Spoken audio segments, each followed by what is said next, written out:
Hey! Oh! Vous me prenez au dépourvu! Mais non! Vous me prenez pas au dépourvu, c'était prévu, c'était un petit concept.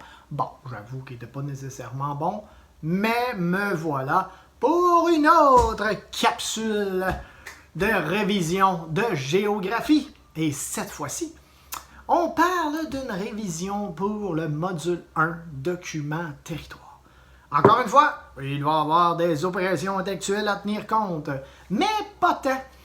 Je répète, des opérations intellectuelles, je répète, parce qu'on l'a déjà vu dans une autre capsule pour ceux et celles qui me suivent régulièrement, et pour ceux et celles que ce serait la première fois, des opérations intellectuelles sont les critères sur lesquels vous êtes évalué.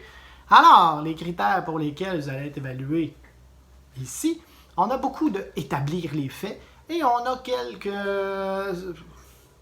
questions sur se situer dans l'espace. Alors, nous allons aller voir l'écran et je vais vous revenir à un moment donné pendant la capsule. OK, bye! OK, on va y aller avec notre révision du module 1. Ouh! Le document sur lequel nous avons travaillé en classe était celui-ci. Dossier 1, un territoire, un espace. Vous avez ça ici comme ça. Et dès le départ, nous parlons de qu'est-ce qu'un territoire. Ça tombe bien? Ben oui, parce que dans le plan de révision, notre premier point, c'est qu'est-ce qu'un territoire. Hey, tu parles d'un addon, toi? Hein? C'était prévu? Oh, la ligne est croche. Attends un peu. On va recommencer ça comme faut. Hein? Tant qu'à faire une job, on va faire une belle job. C'est pas bien mieux, mais en tout cas, c'est pas facile de faire un trait. J'en ai fait un. Qu'est-ce qu'un territoire? Fait que là, on s'en vient ici. Ben, regarde donc, c'est écrit. Il y a la petite description que vous pourrez relire. Et on a ici, qu'est-ce qu'un territoire? Ben oui, un territoire, c'est un endroit ou un espace où nous sommes déjà allés ou que nous pouvons aller. Regardons si c'est bien fait. Continuons. On s'en vient ici. On a nommé 3 facteurs de localisation. On se rappelle notre fameux plat d'eau chaude. Donc, 3 facteurs de localisation, c'est où les gens se sont installés et où on a tendance encore aujourd'hui à vouloir s'installer. On s'en vient ici, comme ça, comme ça. Ben, regardons, c'est encore là. Ben oui, tout ce qu'on a vu en classe, tout ce qui est dans le document, tout est là. Depuis toujours, les gens ont tendance à s'installer près des cours d'eau, sur un territoire plat, dans un climat chaud. Là, rappelez-vous le truc que je vous ai donné, le dessin ici. Un truc pour s'en souvenir, un plat avec de l'eau, la petite vapeur pour dire que l'eau est chaude, on met un X sur le E, c'est donc un plat d'eau chaud. Terrain plat, près de l'eau, climat chaud. Une fois qu'on a établi ces 3 critères de base-là, ben on est capable après ça de s'orienter et de découvrir plein de choses. Allons voir ici. Qu'est-ce qu'un paysage? Ben, c'est pas des farces, il est là. Mais vous allez encore l'avoir dans votre document. Si on continue comme ça, on lit ça, comme ça. Ça ici, c'est les éléments essentiels sur lesquels les gens vont travailler, mais pas vont travailler, mais c'est des. Un coup que les 3 critères de base sont établis, ben les gens ont fait un système routier, des aéroports, on aurait pu mettre des gares, des trains, on aurait pu mettre des ports où il y a des bateaux, centres d'achat, station-service, garage, ça peut être coiffeuse, esthéticienne, studio de photographie, ça peut être des restaurants, il y a plein d'affaires. Ici, quartier résidentiel, quartier industriel avec des usines pour que les gens puissent aller travailler. Fait que ça, on a ça. Changement de paysage. Fait que ça, on l'a. Qu'est-ce qu'un paysage? Une réponse personnelle. Et c'est ici, dans le fond, on vous demandait, c'était de trouver dans votre localité un paysage. On continue comme ça, comme ça. Et on a la définition ici. Qu'est-ce qu'un paysage? Donc, c'est la partie d'un territoire tel que vu par la personne qui la regarde. Rappelez-vous, dans la classe, on en a parlé. On peut voir différentes choses. C'est pas tout le monde qui voit la même affaire dans le paysage. Ici, quelqu'un pourrait dire « Ah, regarde, il y a un monsieur et une madame. » La personne pourrait dire « Ah, c'est cool, le gros escalier. » Quelqu'un d'autre pourrait dire « Pourquoi ils ont fait ça ici, la rampe à coupe? La rampe, elle continue. Il y en a d'autres qui peuvent dire, ah, regardons ça, le poste de radio, Rouge FM, t'es là. Quelqu'un pourrait même dire, il y a un piéton, le passage piétonnier. Quelqu'un pourrait dire, ouais, il y a un restaurant là. Mais c'est toujours la même image, toujours le même paysage, mais les gens le voient différemment. C'est bien pensé, hein? Revenons ici. On a les enjeux.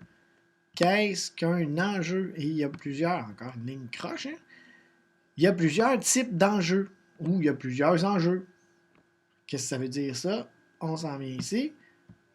On a l'histoire de Jeanne, histoire fictive bien entendu, qui voulait déménager pour aller étudier à Montréal. Puis là, elle est allée avec ses parents, puis elle a vu toutes sortes de problèmes. Fait que vous pouvez peser suppose. Vous pouvez le lire aussi dans le document que vous avez, mais si vous avez oublié votre document, vous pouvez relire la petite histoire de Jeanne. Et là, regardez, après avoir vu l'histoire de Jeanne, identifiez 5 enjeux. Les enjeux sont là, se loger, se déplacer, avoir des services publics, hein, c'était comme le déneigement, ramassage d'ordures, la criminalité, c'est un enjeu, c'est un problème ça, faut régler ça.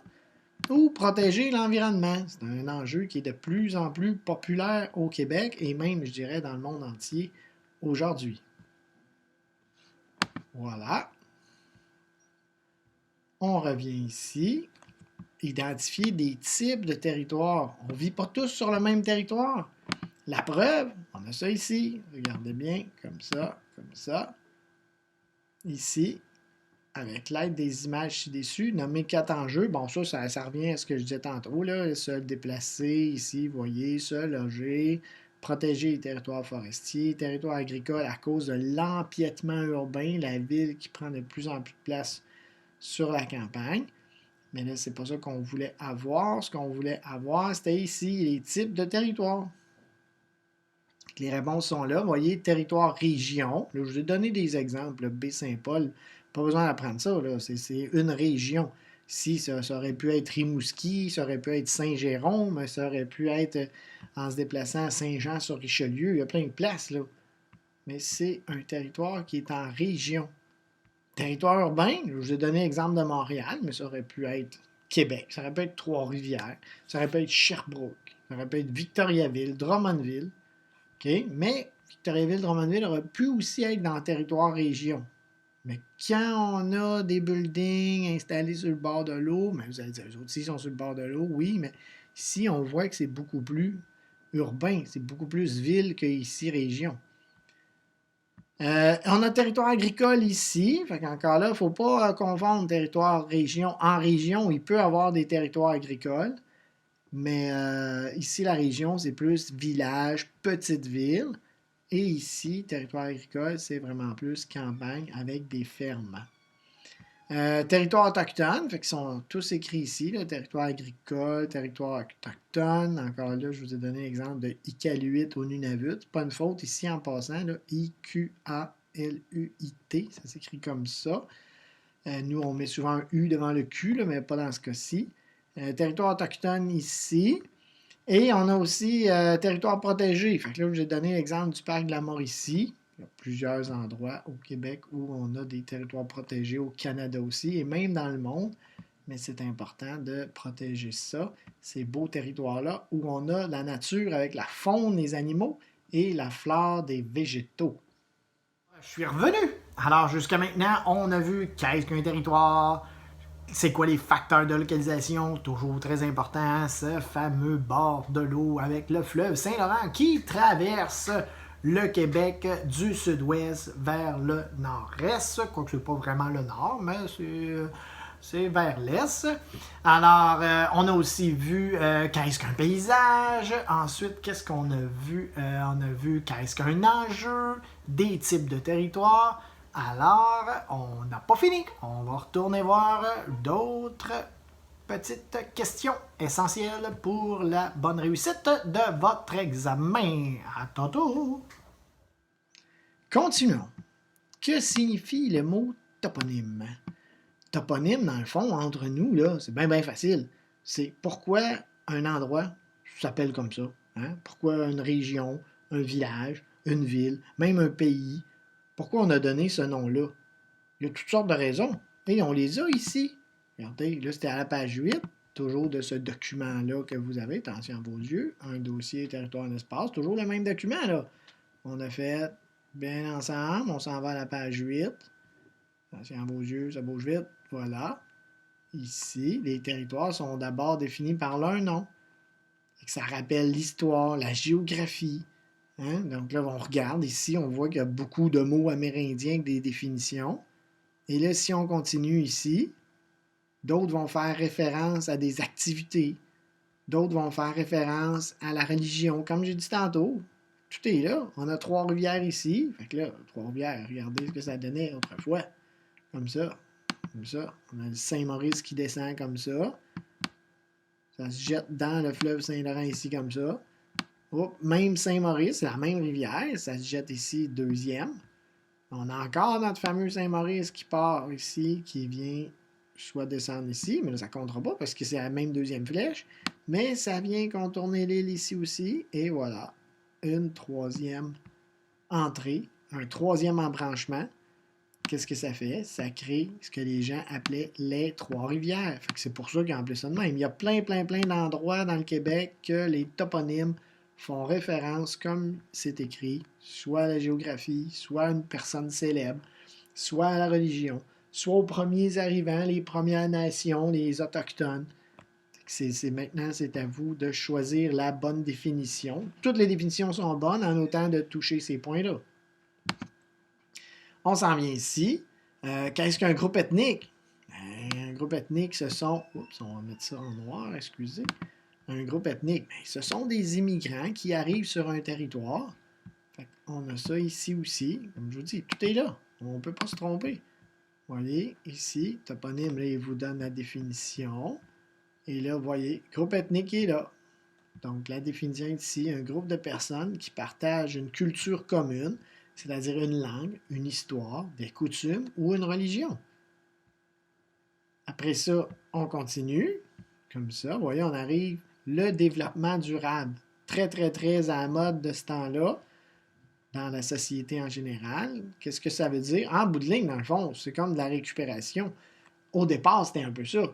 Mais à un moment donné, ça a poussé plus loin dans tout ce qui est le développement durable, comme ça. Et voyez, c'est répondre aux besoins de tous les habitants en respectant la Terre et en préservant les ressources pour les générations futures. On a ça comme ça ici. Hein? Qu'est-ce que le développement durable? Ensuite, qu'est-ce qu'un planisphère? Ben, même chose, on revient à notre document. Oh, j'aurais peut-être pas du tout effacé ça. Comme ça. On revient à notre document. Ça, je vais l'effacer. On s'en vient ici. Section cartographique. À quoi sert une carte? Ben oui, c'est la représentation d'un espace ou un endroit réel. On ne va pas se mettre dans le trouble en écrivant une ville parce qu'on peut avoir la représentation de la Lune, on peut avoir une représentation des océans. Fait qu'on n'écrit pas ville, pays ou continent. On ne prend pas de chance. On y va avec un espace ou un endroit.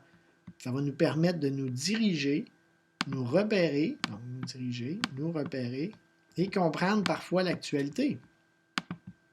Et là, ici, vous voyez, on a différents types de cartes.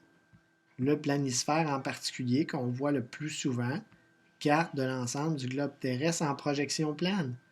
On a ça ici, regardez comment c'est bien fait. On s'en vient ici. Carte du monde, projection plane. Il a fallu qu'on l'ouvre. On a pris la Terre qui est une sphère. On l'a ouvert. C'est pour ça que sur les cartes, il reste toujours un petit bout ici de la Russie. La Russie qui se termine ici. Hein? La Russie, le plus grand pays du monde, comme ça, comme ça, comme ça. Comme ça. Là, il y a une petite pointe ici. Hein? Fait qu'il y a un petit bout. Et on l'a coupé comme ça.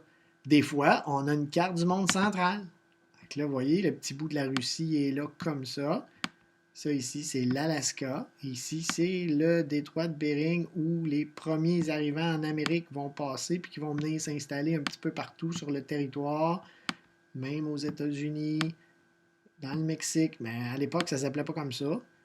Ici, ça va même descendre jusqu'en Amérique du Sud. On va voir ça dans un autre chapitre. Fait que les gens, ils ont vraiment passé ici où il y a le détroit de Bering. Si on regarde ici, le détroit de Bering, on a ça un autre exemple, vous voyez, ici. Ils ont passé ici. Donc, la Russie, le petit bout de la Russie qu'on voit sur une carte, c'est comme ça. Quand on prend une carte du monde total, là, vous voyez, le petit bout de la Russie, c'est comme ça. C'est fou, hein? Comme ça, comme ça. Détroit de Bering. Donc, des fois, on fait par exprès pour mettre une carte du monde central. Mais celle qu'on est le plus habitué de voir, c'est celle-là. Donc, c'est un planisphère. Ça aussi, c'est un planisphère, mais central. Ici, c'est un planisphère plus traditionnel. Dans le fond, c'est ça le planisphère. Ensuite, vous avez tous les autres types de cartes. Si on continue comme ça, on arrive avec des images, des définitions. Planisphère, carte thématique, carte routière, plan de ville, carte historique, carte topographique. Et là, on arrive aux éléments d'une carte ici. Quels sont les éléments principaux qu'on doit retrouver? Un titre, tout le temps, tout le temps, tout le temps. Des symboles qui vont être expliqués dans une légende et qui vont respecter l'échelle. L'échelle, c'est quoi? Ben, ça va être de respecter les proportions. Et là, ben, vous l'avez la définition. Qu'est-ce qu'une légende? Qu'est-ce qu'une échelle? Puis là, vous avez la définition ici. N'allez pas tout apprendre ça par cœur. C'est juste pour vous aider. On l'a vu en classe de toute façon. Si on continue, on a la rose des vents. Que signifient les termes repères? Bon, c'est plus de la culture générale, là, parce que dans notre plan de révision, il faut vraiment venir se concentrer ici, comme ça. Hein? Les types de cartes. Donc, qu'est-ce qu'un planisphère? Donner d'autres types de cartes. Quels sont les éléments d'une carte? Voilà, ça va bien comme ça. Il va falloir aussi ne pas oublier d'étudier les éléments de la carte du monde, les éléments de la carte du Canada et les éléments de la carte du Québec. Ici aussi, les frontières maritimes et terrestres du Canada et du Québec, bien sûr. Les éléments de la carte du Canada, on parle des 10 provinces et des 3 territoires. Et ici, on parle des océans sur la carte du monde et des continents. Voilà! Wouh! Alors, on a aussi vu qu'est-ce qu'un toponyme, qu'est-ce qu'un groupe ethnique, le développement durable, les types de cartes.